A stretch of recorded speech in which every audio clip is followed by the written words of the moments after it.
आप कौन सा दौर चाहते हैं? सारी महिलाओं को दासी बनाना चाहते हैं? क्या सारी महिलाओं को पहले के दौर के मुताबिक नंगा देखना चाहते हैं? क्या आप महिलाओं को उस तरह से देखना चाहते हैं जो अपने बदन को पेड़ के पत्तों या पेड़ की छालों से ढकने का काम करें? सुल्ली ऐप से लेकर बुल्ली बाई ऐप तक, फूक से लेकर थूक तक और हिजाब से लेकर भगवा तक, धार्मिक राजनीति को लेकर पूरे देश में चल क्या रहा है, इस वीडियो के अंत तक जरूर देख। कभी शमशान तो कभी कब्रिस्तान के नाम पर लड़वाया उसने, कभी लिबासों से इंसानों को पहचान ना बतलाया उसने। खुद को कहता तो है चौकीदार फकीर, लेकिन सत्ता का लालची है वो ऐसा कि कभी धर्म तो कभी जातियों में भारतीयों को बंटवाया उसने। जय हिंद, मैं आदिल फतेहपुरी, आप देख रहे हैं आवाज इंसाफ की। देश में आखिर कुछ सालों में हुआ क्या जिसकी वजह से मुस्लिम समाज पर जहरीले हमले लगातार जारी रहे?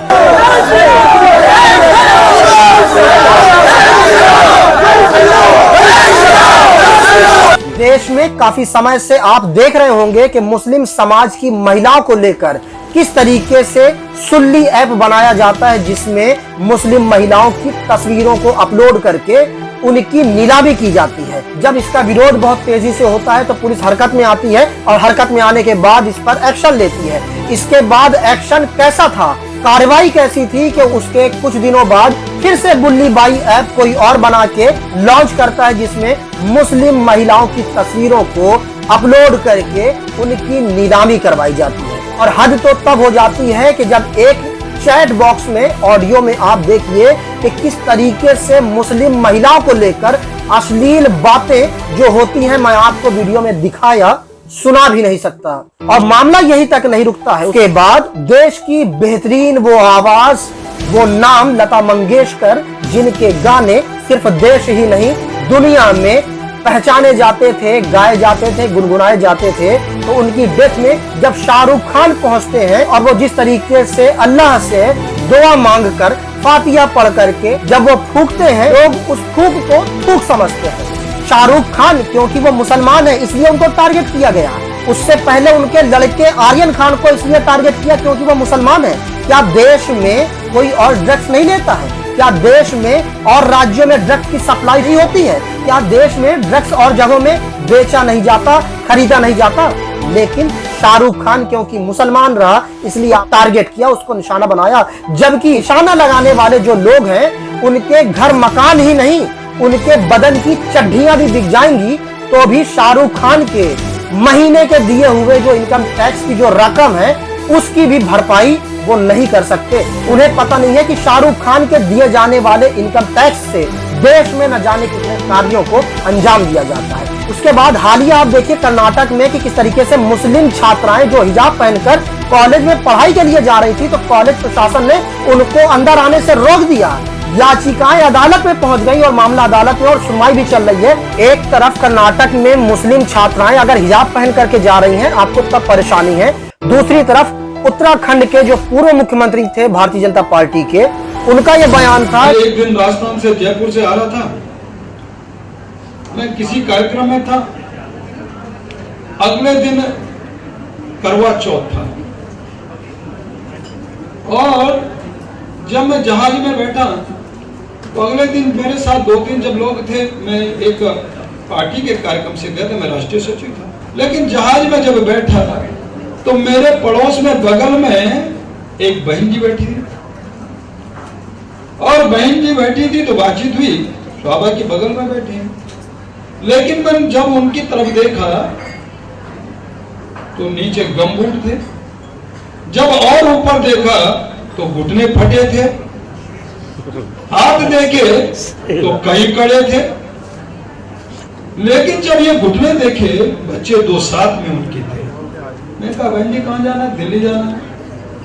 हस्बैंड कहाँ है? जीएनयू में प्रोफेसर है। तो मैं क्या करती हूँ? मैं एक एनजीओ चलाती हूँ। एनजीओ चलाती है, घुटने फटे दिखते हैं, समाज के बीच में जाती हूँ, बच्चे साथ में हैं, क्या संस्कार? तो आखिर फटी हुई जींस नहीं पहन सकती महिलाएं? आपको परेशानी है? हिजाब पहनकर नहीं जा सकती हैं, आपको परेशानी है। तो सवाल ये है कि आप कौन सा दौर चाहते हैं? सारी महिलाओं को दासी बनाना चाहते हैं? क्या सारी महिलाओं को पहले के दौर के मुताबिक नंगा देखना चाहते हैं? क्या आप महिलाओं को उस तरह से देखना चाहते हैं जो अपने बदन को पेड़ के पत्तों या पेड़ की छालों से ढकने का काम करें? आखिर वजह क्या है? क्या आप सिर्फ जय श्री राम का नारा लगाकर ये अल्लाह अकबर कहकर विश्व गुरु बनेंगे? क्या भरी सभा में द्रौपदी का जो चीरहरण किया जा रहा था, अगर उस वक्त भगवान श्री कृष्ण नहीं होते और वो साड़ी को इस तरीके से बढ़ाने का काम नहीं करते कि द्रौपदी का बदन ढका न रह जाए, तो क्या आप उनके जैसा आज के जमाने में आज की महिलाओं को भी उनके बदन से कपड़े छीनने का काम करेंगे, उनको नंगा करने का काम करेंगे? ये कैसी हिंदू मुस्लिम राजनीति, ये कैसी धार्मिक नफरतें देश में फैली हुई हैं कि आप देखिए कि किसी को हिजाब से परेशानी है, किसी को फटी हुई जींस से परेशानी है, किसी को दलित के दिए जाने वाले पानी पीने से परेशानी है, किसी को दलित के साथ बैठने में परेशानी है। आपने भगवान राम के बारे में सही से पढ़ा नहीं। भगवान राम कुबरी से झूठे बेर खाते थे, कुबरी उनकी रिश्तेदार नहीं थी। भगवान राम ने सुग्रीव के भाई बाली का वध क्यों किया था? क्या इसके बारे में आपने जानने की कोशिश की है?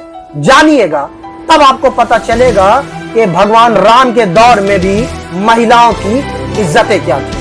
आप सभी से मेरी अपील है कि धर्म और जाति के नाम पर देश को बर्बाद करने की कोशिश मत करिए, देश को बांटने की कोशिश मत करिए, देश के टुकड़े करने की कोशिश मत करिए। हिंदू, मुस्लिम, सिख, ईसाई, पारसी, जैन, ये सब हमारे देश के लोग हैं, हमारे अपने लोग हैं। इनको गले से लगाएंगे तभी तो प्यार और मोहब्बतें बढ़ेंगी। मुस्लिम छात्राओं के हिजाब पर यह बताया जा रहा है, ये आपत्ति दर्ज कराई जा रही है कि उससे देश में असमानता फैल रही है।